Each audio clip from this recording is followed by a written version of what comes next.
la diaspora.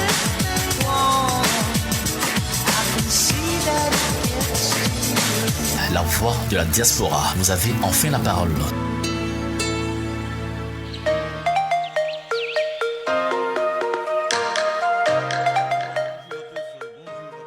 Bienvenue à votre émission. L'invité du jour, aujourd'hui, nous recevons M. Koné Nyeri, médium de profession. M. Koné Nyeri, bonjour, bienvenue. Oui, bonjour.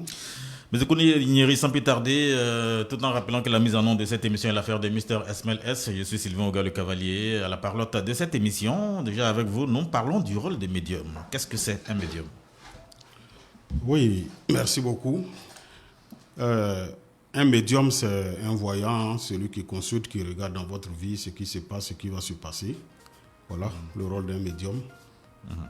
Et quels sont les avantages qu'il y a à être médium et comment devient-on médium? On ne devient pas médium. On est médium. On est médium. On est médium. Ça, Ah oui? Et oui. comment, quand vous dites on est médium, expliquez-nous un peu comment On est choisi. On est choisi depuis, comment on appelle ça, le ventre de la maman. Voilà, on est choisi par les esprits, par les ancêtres. Voilà un peu. D'accord. Donc, Et votre exemple, comment est-ce que vous devenez médium? Parce que là, du ventre de votre mère, il doit y avoir quelque chose de particulier. Oui, il faut dire qu'il y a des signes. Voilà, depuis le ventre de moi, ma maman, j'ai D'accord. passé d'abord 13 mois dans le ventre de maman. 13 mois. Voilà, pendant Ah que oui. les gens se posaient des questions. Qui il est? Qui va naître? Les gens se posaient des questions. Donc, papa et maman faisaient des recherches aussi, cherchaient à savoir qu'est-ce qui se passe, pourquoi 13 mois, pendant que les autres femmes, à partir de 9 mois, 10 mois, voilà, elles accouchent. Et ma grand-mère paternelle étant médium à l'époque, il faut dire qu'elle était très puissante parce qu'il y a des hautes personnalités de ce pays qui partaient la voix. Je parle des années 50, 60, voilà. Et c'est elle qui dit à ma maman, ne vous fatiguez pas, l'enfant que tu vas mettre au monde, voilà ce qu'il deviendra. C'est pourquoi 13 mois dans le ventre de maman, c'était pour me préparer. Ah oui. Voilà un peu. D'accord. Tout à l'heure, vous parliez des années 50, des années 60. Mais là, nous sommes déjà en 2024 et le monde de plus en plus devient matérialiste. Est-ce que le métier de médium a encore sa place de nos jours? Oui, le médium a toujours sa place, ça dépend. Voilà, ça dépend de comment tu veux. Et quand tu as reçu un don, quand c'est ton travail vraiment, tu le fais normalement. C'est quand tu n'es pas né pour ça que tu ne pourras pas le faire normalement. Je suis né pour ça. C'est ma mission. Je suis né pour accomplir une mission. Je suis né médium et je vais mourir médium. Voilà. Pour moi, c'est une religion. Je le dis parce que dans les temps passés, les gens pouvaient y croire à ce métier de... Bon, c'est pas un métier, mais c'est un don que vous avez, à ce don de médium. Les gens y croyaient. Mais maintenant, de nos jours, avec cette nouvelle génération qui naît, ils ne croient même plus à cela. Ils sont beaucoup sur l'Internet et ils visent encore plus loin. C'est pour cela que j'ai posé la question, si c'est encore sa place. C'est pourquoi nous, on continue de suivre la trace de nos ancêtres. Il faut mettre la tradition en avant. C'est pourquoi on continue, moi en tant que médium, je continue de sensibiliser les gens pour leur dire qu'il faut revenir à la source, notre tradition. C'est très important. Si vous voyez aujourd'hui, les gens ont tous les problèmes, c'est l'abandon, le fait de donner d'eau à nos cultures, nos traditions. Voilà, vous voyez un peu. Donc c'est mon combat de continuer de sensibiliser les gens pour dire qu'il y a une vérité dedans. Vous voyez, la tradition est très importante. Même les Blancs même ont triché sur eux. Parce que là, vous vous adressez aussi à la diaspora. Parce que là, vous parlez des Blancs et de ceux qui ne sont pas en Côte d'Ivoire, qui sont dans la diaspora aussi. Vous savez, oui, je m'adresse à tous ceux-là. J'ai beaucoup de connaissances aujourd'hui grâce à mon travail, grâce à mon honnêteté, parce que je connais bien mon travail. Les gens savent que je suis médium. Aujourd'hui, j'ai des connaissances un peu partout, qui sont un peu partout dans tous les pays aujourd'hui. Vous voyez, ça c'est mon travail qui m'a permis d'être en contact avec toutes ces personnes, être en contact avec les personnalités des pays, de mon pays et des pays, de d'autres pays encore. Vous voyez, la diaspora, j'ai plus de 1500 personnes là-bas, 1500 personnes qui sont là-bas, qui m'appellent pour me demander conseil, qui m'appellent pour dire j'ai besoin de telle chose, je veux que tu travailles pour moi, qui m'appellent pour dire ma chance est bloquée, pour dire mes affaires ne prospèrent pas, que je décante leur situation. Donc j'ai près de 1500 personnes que je connais aujourd'hui grâce à mon travail, qui sont hors du pays. D'accord. En tant que médium, vous prédisez aussi l'avenir. C'est bien cela? Oui, je lis les rêves, voilà, je prédis l'avenir aussi. D'accord. Selon nos recherches, un médium étant défini comme une personne capable de percevoir par des moyens apparemment surnaturels les messages des esprits des défunts et de servir d'intermédiaire entre les vivants et les morts, de même qu'il pourrait capter intuitivement des informations occultes. Pouvez-vous nous dire, dire le pays qui va remporter les différentes coupes là, qui se passent à Témor, également la CAN qui arrive en 2025? Oui, mais moi, je ne sais pas pourquoi, quand il s'agit de dit, quand il s'agit de prédit, les gens veulent nous poser des questions. Oui, c'est en même temps. C'est dit, Oui. bon, vous êtes fort dedans, vous Mais voyez, vous sentez. il faut que les gens doit soient. prévoir ça. Non, il faut que nos autorités soient reconnaissants. Vous voyez, la CAN de 2015, j'ai prédit qu'on allait prendre la coupe, on a pris. C'est pour cette année, encore 2023, 2024, j'ai prédit, on a pris. Mais je n'ai pas reçu de coup de fil de la part de quelqu'un parce que les pour journalistes... 2023, on ne nous a pas senti vraiment comme les autres. Vous dites bien, j'ai fait ça pour 2023. Mais on n'a pas besoin de trop parler. Vous avez travaillé dans l'ombre. Sur les plateformes, allez-y, les journalistes sont venus me poser des questions, j'ai répondu et ça a été ça. Mais après ça, personne n'est rentré en contact avec moi pour me dire merci. Voilà. Donc, et puis d'abord, pour pouvoir savoir qui va rapporter, ce n'est pas sur les champs, on me surprend et puis on dit non, voilà, non. Ah, c'est quelque chose qui s'est fait déjà voilà, en amont, en avance. On me contacte quelques jours avant, j'essaie de consulter les esprits, voir. D'accord. Et puis, quand vous m'invitez, je viens et puis je vous dis voilà ce qui va se passer. Il faut que les gens respectent les médiums. Nous avons une grande place dans la société. Vous voyez, dans les années passées, nos rois et chefs traditionnels, chaque royaume avait des médiums. Quand ils voulaient prendre des décisions, ils consultent le médium. On dit, allez-y, appelez le médium. Voilà ce qu'on veut faire. Qu'est-ce qu'on doit faire? Et le médium rentre au couvent, il regarde ce qui doit être fait et on le fait avant de prendre ces décisions-là. D'accord. Même jusqu'à aujourd'hui, dans nos royaumes, ça continue. Vous voyez, les jeunes d'aujourd'hui ne vont pas à la source. Il y a des gens qui sont nés aujourd'hui à Abidjan, qui sont nés dans d'autres villes, qui ne vont jamais au village, qui ne connaissent même pas leur tradition. Ils sont carrément déracinés. Ils sont déracinés. Vous voyez, qui ne vont pas dans leur village, qui ne cherchent même pas. Moi, je vous dis, il y a des jeunes de 40 ans, 50 ans, qui ne connaissent même pas leur oncle paternel ou maternel. Ils sont nés comme ça. Leurs parents même ne vont plus au village. Mais toi, en tant que jeune, quand tu nais, qu'est-ce que tu dois faire? Tu dois prendre ton avenir en main. Si les parents ne t'ont pas guidé, toi, tu dois savoir que tu es né quelque part. Tu peux aller à la recherche de tes origines. Va à la recherche de ta racine. C'est très important. Vous voyez, aujourd'hui, les gens diabolisent tout quand ça vient de l'Afrique. Quand on dit déjà médium, quand on dit fétichet, les gens voient mal. Mais pourquoi les médiums qui sont en Europe, là-bas, les gens les respectent? Quand les gens viennent à la télévision, sur nos chaînes ici en Afrique, les Blancs viennent, ils font des tours de magie, les gens applaudissent. Pourquoi ils n'appellent pas ça la sorcellerie? Mais si moi, Nyeri, je m'assois tout de suite sur une chaîne de télé et je fais sortir des billets d'argent ou je fais sortir peut-être un pigeon blanc, ils vont dire c'est un démon. Vous voyez comment l'Africain réfléchit, aller en arrière. Et c'est ce qui met l'Afrique en retard. Il faut retourner à la source. Nous avons des trucs très très importants. Dieu nous a donné une richesse pas possible. Dieu nous a donné des connaissances. On a des secrets, on a des connaissances.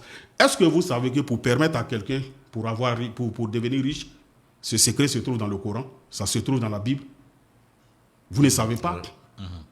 Mais c'est les mêmes paroles de Dieu qui sont dans la Bible. C'est des noms de Dieu qu'on prend pour travailler. Ils sont utilisés aussi. Ils sont utilisés. Pourquoi Dieu les a mis dedans? Mais quand on prend ces choses-là pour travailler, quand on voit la personne, on dit non, il allait voir un féticheur, il allait voir un marabout. Mais le marabout, ça veut dire quoi? Le féticheur, ça veut dire quoi? Oui, parce qu'il y allait y arriver. Voilà. Il y allait y arriver la différence entre un médium, un mystique, un féticheur, un marabout, un magicien. Comment pouvons-nous faire cette différence-là? La seule différence entre les trois, c'est le magicien qui n'est pas dedans. D'accord. Sinon, médium, marabout, féticheur, c'est le même rôle que nous jouons. C'est un peu comme les différentes religions. Pour nous, c'est une religion, c'est comme des différentes religions. Mais ce n'est pas les mêmes rôles que nous jouons. Mais c'est les mêmes noms de Dieu, les 99 noms de Dieu que nous prenons tous pour travailler.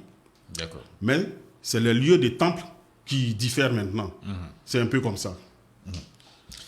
D'accord, merci beaucoup déjà pour ces explications que vous nous donnez concernant le médium et les autres. Déjà, pour dire que, est-ce que le médium peut vivre, bien sûr, de ce qu'il fait? Je suis un exemple. Vous arrivez à vivre décemment de cela? Je suis un exemple, j'ai tout ce qu'il me faut, je ne suis pas pauvre. C'est pourquoi j'arrive à aider les gens. Je détiens des secrets. Voilà. Je n'ai pas besoin de quelque chose de la part de quelqu'un. J'ai des secrets. Je demande aux gens, les Africains surtout, d'apprendre la connaissance. Quand tu as la connaissance, tu as tout. C'est manque de connaissance qui fait que nous périssons. D'accord. Dieu l'a dit dans sa parole. Ça est dans la Bible, ça est dans le Coran. Vous voyez, la connaissance est très importante. Les Africains ne veulent pas apprendre la connaissance, mais ils veulent avoir. Mais pourquoi vous dites ça? Oui, pour pouvoir avoir la connaissance, il faut s'approcher des sages, des médiums. Nous détenons des secrets. Nous sommes les représentants de nos... Être sage, être médium, c'est aussi être sage. Un médium, vous parlez de oui, ça, un médium normalement doit être sage parce que quand tu n'as pas la sagesse, il y a des pouvoirs que tu ne peux pas utiliser. Quand tu n'as pas la sagesse, il y a des pouvoirs que tu ne peux pas avoir longtemps. C'est pas parce que tu es médium que celui-ci va s'en prendre en toi et tu vas essayer de lui faire du mal. Non, c'est pourquoi je parle de la sagesse. D'accord. Vous voyez, oui. voilà. Donc pour être médium, en tant que médium, tu es obligé d'être sage. Si tu n'es pas sage, ton pouvoir va finir vite. C'est un peu comme ça. Donc, il faut que les gens retournent à la source. Il faut qu'ils apprennent la connaissance. La connaissance, quand je dis d'apprendre la connaissance, c'est s'approcher de nous en tant que médium. Parce que nous gardons des secrets, nous détenons des secrets de, comment on appelle ça, de l'Afrique. Nous gardons les secrets des bois sacrés, les secrets de la forêt, les secrets de l'eau et autres. Mais si tu ne t'approches pas de nous en tant que médium, tu ne peux pas connaître ces secrets-là. Tu ne peux pas apprendre la connaissance. C'est en venant nous voir, en venant vers nous, qu'on va vous donner les secrets de la connaissance. Oui. Et ce qui va vous permettre d'évoluer dans la vie. Vous voyez, vous allez voir quelqu'un aujourd'hui, son commerce marche, ça va très bien chez lui, ses affaires prospèrent, et vous ne comprenez rien. Pourtant, vous faites les mêmes activités, vous êtes dans le même domaine, mais pourquoi lui, il évolue, toi, tu n'évolues pas? Sache que peut-être il a un médium caché quelque part, qui lui donne des secrets. Même au téléphone, il appelle avant de prendre des décisions. Je vais investir dans tel domaine, je vais faire telle chose. Qu'est-ce que tu me conseilles? Qu'est-ce qu'on doit faire pour que ça prospère? Et son médium lui dit, voilà. Il y en a plein en Europe, aux États-Unis, partout, qui m'appellent. Là, vous parlez du bien déjà, mais est-ce que le médium peut faire aussi du mal à quelqu'un? Parce que là, vous parlez du bien que vous faites aux gens, vous faites du bien pour qu'ils puissent réussir.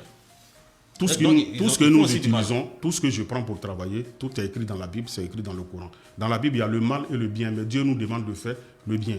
Maintenant, pour faire le bien, ça va dépendre maintenant de toi-même. Qu'est-ce que tu recherches? Voilà un peu. Qu'est-ce que tu cherches en faisant le mal? Le mal, tout le monde sait que ce n'est pas bon. Je ne fais pas le mal, moi, en tant que médium. Mon travail, c'est de faire le bien. Rien que du bien. Rien que du bien. Il y a des gens qui m'appellent souvent pour dire... Je veux faire du mal à telle personne. Je dis non, je ne peux pas. Ce n'est pas mon rôle. Si tu veux que je t'aide à avoir quelque chose de bon dans la vie, je peux t'aider. D'accord. Mais est-ce que vous, également, dans vos visions et dans vos prévisions, vous avez également des limites? Parce que souvent, vous êtes un homme quand même. Oui. Vous êtes médium, mais vous êtes un homme. Et vous avez quelques fois où il y a des blocages, je sais, quelque part, dans vos visions et dans vos prévisions. Ça, c'est obligé. Quand tu dois tout savoir, tu deviens Dieu. Dieu, il est un. L'homme ne peut pas être Dieu. Les connaissances qu'on a là. Vous voyez, il y a des versets, je vais vous dire quelque chose. La vision, on fait des visions avec les écritures coraniques, les écritures qui se trouvent dans le Coran. Même les visions, on le fait avec des versets qui sont dans la Bible. Il y a des noms qu'il faut évoquer, il y a des versets qu'il faut réciter. Et quand tu finis de réciter ces versets-là, tu vas voir immédiatement, tu commences à voir certaines choses dans la vie de celui qui est en face de toi, ou de celui que tu veux consulter. Pour faire une consultation, c'est son nom, son prénom, date de naissance, nom de sa maman. Et quand c'est comme ça, tu rentres dans sa vie, tu rentres dans l'étoile. Je dis bien le nom de sa maman, la femme qu'il a mise au monde. D'accord. Voilà. Parce qu'un enfant, ton étoile est en contact avec l'étoile de ta maman. D'accord. Donc, pour pouvoir faire une consultation, voilà comment ça se passe. Donc, les versets qui sont dans la Bible et le Coran, il y a des versets dedans qu'on prend pour consulter. Moi, je consulte avec les coris, je consulte avec de l'eau. Je consulte aussi avec le sable. Vous voyez? Mais mes coris sont travaillés avec le nom de Dieu. D'accord. Mais l'eau que je prends pour consulter, ce n'est pas l'eau de robinet, c'est l'eau de puits. Parce que c'est naturel. Le sable que je prends pour consulter, ce n'est pas le sable qui sort dans la mer. C'est le sable qui sort dans des marigots. D'accord. Voilà un peu. D'accord, c'est bon. Est-ce qu'on doit obligatoirement consulter un médium pour un mariage, recherche d'emploi ou encore à la recherche d'un bien-être? Il faut obligatoirement consulter un médium. Je ne vais pas vous cacher la vérité. Les gens se voilent la face. Les gens n'aiment pas entendre la vérité. En Europe, ils ont ce que vous appelez des sectes. Ça, c'est ce que les gens entendent. Les gens pensent que tout est mauvais. Ici, on a nos cultures, on a nos traditions, on a notre manière de travailler. Dieu nous a tout donné. C'est ce que les Africains ne comprennent pas. Dieu a déjà tout donné à toutes ces créatures, même les animaux. Posez-vous des questions. Comment ils font pour s'en sortir? Comment ils font quand ils sont malades? Dieu les a donné une connaissance. Est-ce que vous savez qu'il y a des animaux qui vont voir d'autres animaux pour dire « je souffre, je me sens comme ça » et l'autre le soigne. Entre eux là-bas. Si eux, ils arrivent à faire ça. Et ils connaissent aussi des plantes. Hein. Ils connaissent les plantes très bien. Vous voyez, les animaux connaissent très bien les plantes. Les plantes qui broutent souvent, ce n'est pas pour rien. Voilà. Donc, si Dieu a donné toutes ces connaissances à ces animaux et ils mettent en application, pourquoi c'est nous qui refusons? Les Africains refusent de comprendre les choses. Dieu nous a déjà tout donné. Il n'a pas mis tous ces noms, ces secrets dans la Bible et le Coran pour rien. D'accord. Vous voyez, il n'a pas mis pour rien. Il faut chercher à comprendre. Ces noms-là jouent un rôle. Avec vous, nous comprenons assez de choses. Hein. Aujourd'hui, par rapport à cette émission-là, voilà. Que les noms, le médium aussi n'est pas n'importe qui. Les noms de Dieu dans la Bible et le Coran, ce n'est pas pour rien. Dieu ne les a pas mis dedans pour rien. Dieu les a mis dedans pour quelque chose. Pour que nous, on apprend et à comprendre. Quand tu lis, voyez-vous, les gens vont aujourd'hui à l'église aller écouter ce que le pasteur dit, mais eux-mêmes, ils n'apprennent pas la Bible. Pourtant, il y a des secrets qui se trouvent dans la Bible. Les gens vont à la mosquée aujourd'hui écouter ce que l'imam prêche. Mais ils ne retiennent rien. Ce qu'il dit, c'est ce qu'ils comprennent. Et ils n'apprennent pas le Coran eux-mêmes. Pourtant, dans le Coran, il y a des secrets. Celui qui connaît bien le Coran ne peut jamais souffrir, ne peut jamais manquer d'argent. Celui qui connaît bien la Bible ne peut jamais souffrir, ne peut jamais manquer d'argent. Mais regardez pourquoi les fidèles aujourd'hui dans les églises souffrent et les pasteurs évoluent. Pourquoi? Posez-vous des questions. Pourquoi les pasteurs évoluent et les fidèles souffrent? Vous êtes là, donc vous nous dites en même temps parce qu'on ne sait pas. Hein. Ils utilisent les noms qui se trouvent dans la Bible. Dans la Bible ou dans le Coran? Oui. D'accord. Vous voyez, plein qui viennent me voir, ils ont des limites quand ils n'arrivent pas à comprendre. Ces pasteurs-là viennent me voir. Vous savez combien d'églises j'ai lavé en Côte d'Ivoire ici, au Togo, au Mali, au Bénin? Je suis allé jusqu'à Paris, aller laver plus de 100 églises là-bas. Vous comprenez? Donc c'est pour vous dire, c'est des secrets qui se trouvent dans la Bible et le Coran. Et ces secrets-là nous permettent d'évoluer quand tu apprends la connaissance. Et quand tu as la connaissance, tu ne peux pas souffrir. La connaissance, c'est le nom de Dieu qu'il faut apprendre. Les 99 noms de Dieu. Et chaque nom parmi ces 99 noms joue un rôle dans la vie de l'homme. D'accord. Et quand on demande ta date de naissance pour travailler, c'est par rapport au nom de Dieu. C'est quel nom de Dieu on doit prendre pour travailler pour toi. Quand c'est M. Kwame qui vient, ou bien c'est M. Sylvain qui vient, quel nom on doit prendre pour travailler pour M. Kwame ou bien M. Sylvain? C'est à partir de sa date de naissance, nom de maman, qu'on va voir le nom qui va avec lui. Si c'est le nom Yalatif, si c'est le nom, comment on appelle ça, et bon, je ne vais pas trop rentrer dans les trucs, voilà. Si c'est le nom Yawadoud, on va prendre ça pour travailler pour lui. Si c'est autre nom, on va prendre pour travailler. Les deux noms que je viens de citer, c'est des noms de Dieu.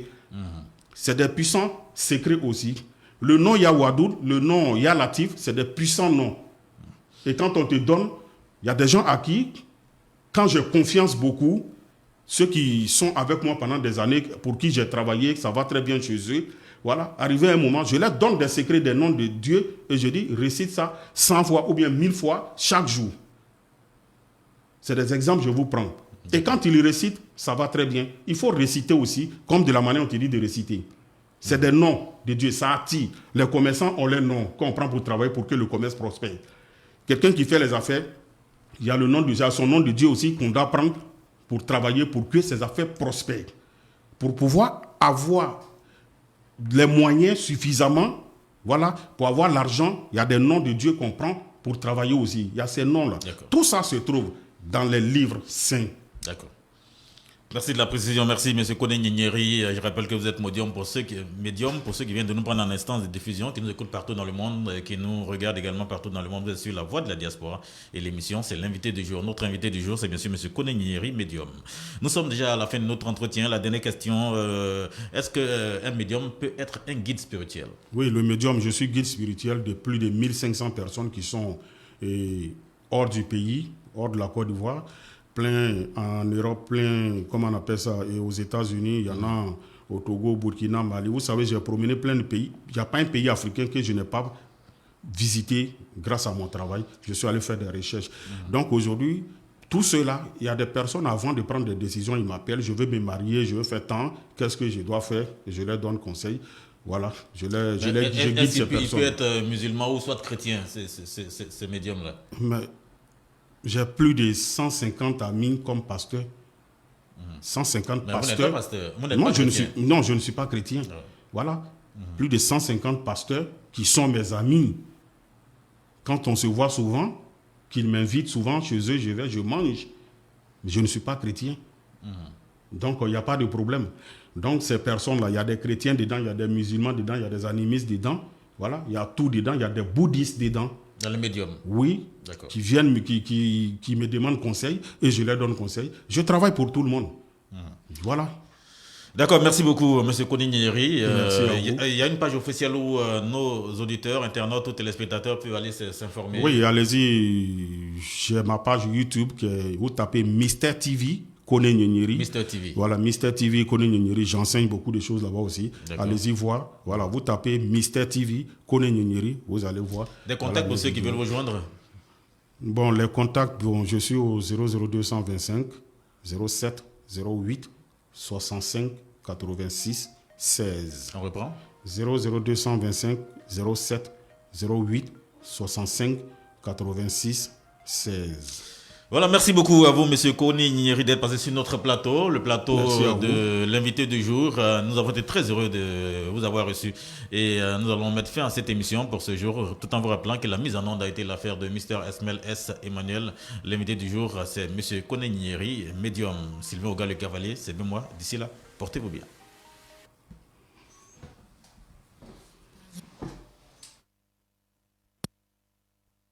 Rome, New York, Sydney, Shanghai, allô Rome, New York, Sydney, Shanghai, allô le monde, on a pris l'antenne. Radio La Voix de la Diaspora, 106.9. Comment vivent les diasporas partout dans le monde. Votre radio qui porte la voix des diasporas et de ceux qui ont fait le choix du retour au pays. Vous avez enfin la parole. Écoutez-nous aux quatre coins du monde sur www.lavoixdeladiaspora.fr. Retrouvez-nous sur toutes les plateformes en ligne: Facebook, Twitter, YouTube, TikTok et LinkedIn. Abidjan 106.9 FM.